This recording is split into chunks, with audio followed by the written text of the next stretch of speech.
मेरा नाम डॉक्टर सदफ अशमत है और मैं ह्यूमैनिटी हॉस्पिटल में एज अ डेंटिस्ट काम करती हूँ। क्या डिफरेंट ट्रीटमेंट्स अवेलेबल है डेंटल में, ये पूछा जाता है। तो ह्यूमैनिटी हॉस्पिटल में हम तमाम किस्म के डेंटल ट्रीटमेंट्स कर रहे हैं, जैसे कि scaling, fillings, root canal treatments, दांत अगर बहुत ज़्यादा सड़ गया या कुछ पीसेस बाकी है तो उसको निकालते हैं। थर्ड मोलार एक्सट्रैक्शंस भी करते हैं, जो आजकल की सबसे ज़्यादा कॉमन कंप्लेन है।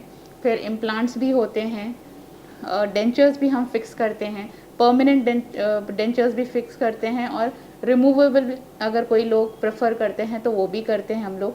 और यूजुअली यंगस्टर्स के अगर दांत टेढ़े मेढ़े है, सेम लाइन में नहीं है, तो उन लोग उसको सही लाइन में करना चाहते हैं, जिसको हम बोलते हैं ब्रेसेस का ट्रीटमेंट, तो वो भी हमारे पास अवेलेबल है।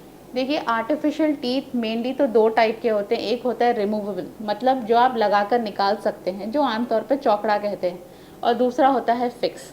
अब ये यूजुअली यूज़ होते हैं दो रीजंस में। एक तो ये कि कोई अच्छा दिखना चाह रहा है, उस वजह से यूज़ करते हैं, या कभी मोस्टली तो रूट कैनाल ट्रीटमेंट्स वगैरह करने की वजह से, या एक्सट्रैक्शन करके वो दांत वहाँ से निकाल दिया है तो उसको रिप्लेस करने के लिए फिक्स दांत लगाते हैं।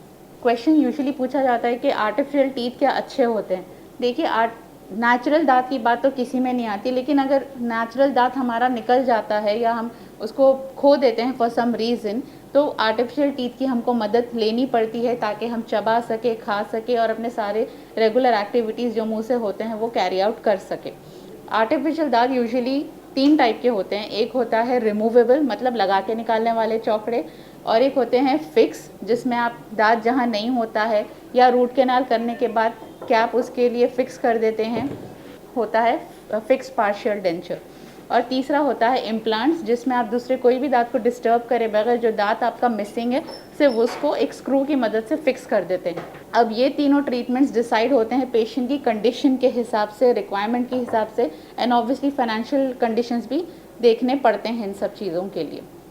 तो हाँ, अगर दांत नहीं है तो उसको फंक्शन उसका प्रॉपर्ली यूटिलाइज करने के लिए हमको आर्टिफिशियल दांतों की मदद लेनी पड़ती है, लेकिन उसका मेंटेनेंस ही उसका फंक्शन डिसाइड करती है। आप जितना अच्छा मेंटेन करेंगे, आपके वो दांत उतने ही लंबे चलेंगे और आपका काम चलता रह सकता है। सो टूथ डिके के क्या क्या रीजंस हो सकते हैं?